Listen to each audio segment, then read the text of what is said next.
ngibonga kubo bonke abakhona la kulo mcimbi omuhle kangaka. Enhlizweni yami nasemphefumulweni wami ngizizwa nginokujabula okukhulu. Jabula kwami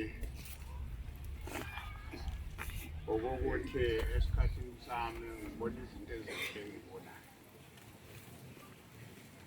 ezenzekayo. Ikakhulukazi izinto ey'qondene nathi thina esingamaNazaretha oNyasa. Ngoba lokho okwenzeka namhlanje siyafisa ukuthi ngoba engakafinyeleli kuleli zinga siyamfisela ukuthi afinyelele kuleli zinga ngoba izibuko leli elikhulu kakhulu. Mhlawumbe kungenzeka ukuthi kube khona umuntu ongathi uma elibuka alibuke njengezibuko elincane. Namhlanje ubaba uMpanda ongasekho lo oshatelwa namhlanje uthole ithuba lokuthi kuvulwe iminyango ezulwini lomndeni.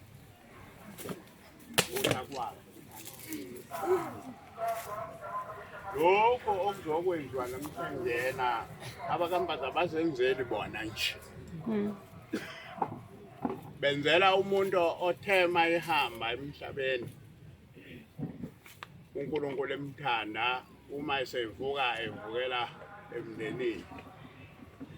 Umndeni wawusuthi kuye kusho amakhehla amadala usufikile sibanibani. Wathi yebo sengifikile. Uma emhlabeni yebo.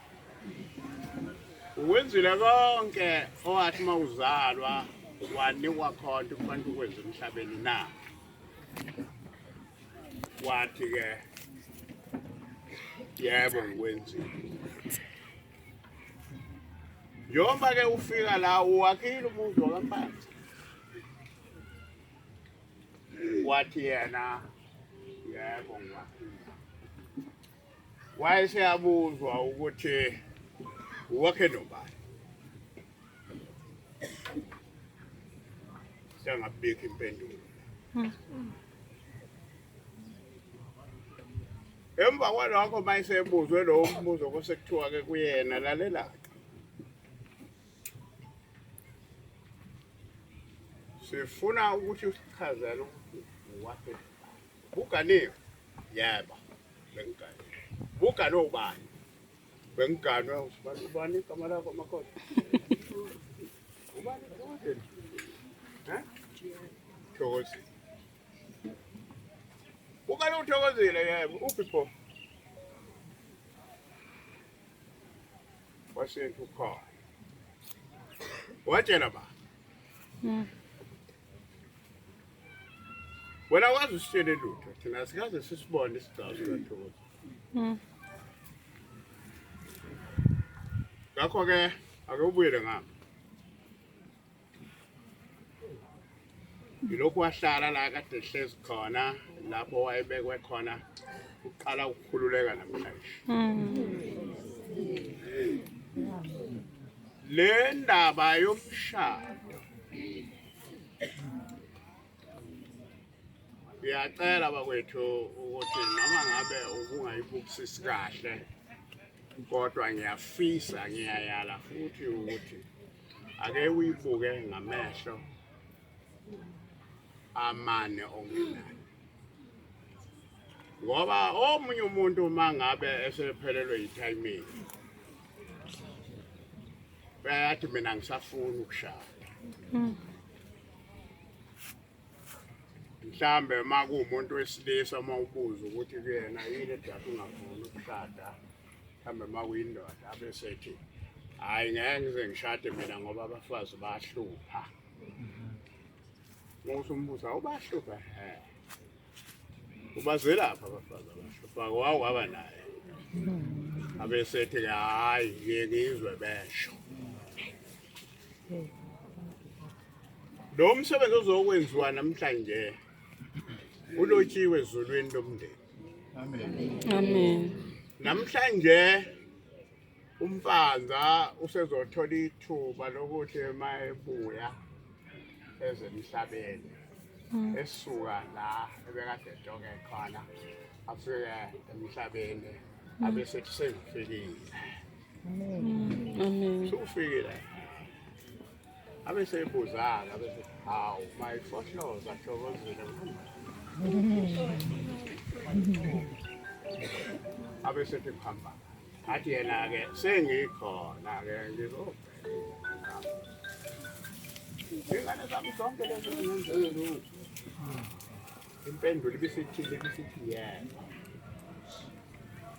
umpanza ngoba akasayisebenzisi ibusiso umuntu osehambele emhlabeni akayisebenzisi ibusiso amayifuna ukuyisebenzisa uyiletha kubantu abasemhlabeni abesethi mi hambe yokwenza ukuthi mi hambe yokwenza kusukela namhlanje umpanza ibusiso uzoyithatha ayike ngoba ingane zakhe Amen. leyo nto kuyona na engibongayo nokubuka umsebenzi kaNkulunkulu oqhubeka kade ngibuza lapha ngezansi hayi la bengibuza ngathi wathi mina ubani uzolandela bengasho njalo kuleli ubani uzolandela noma nje ngisabuza abe ngapha ubani uzolandela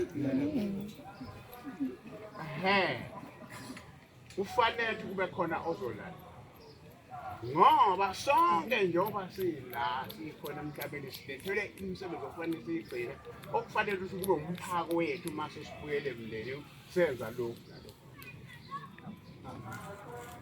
Ngakho-ke ngifisa ukubonga kakhulu ngifisa ukubonga ma wonke umkhokheli babona izinto zihamba kusenze ma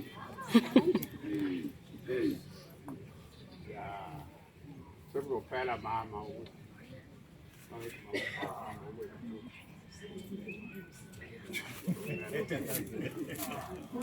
ukuthi bantwana benkosi siyanibonga nonke nikhona kodwa futhi siyanifisela ukuthi nani nifike kuleli simo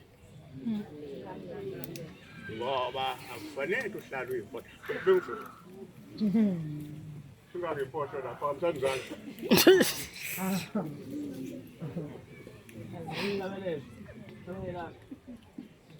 Sabelelani njalo. Yalibonga sabelelani.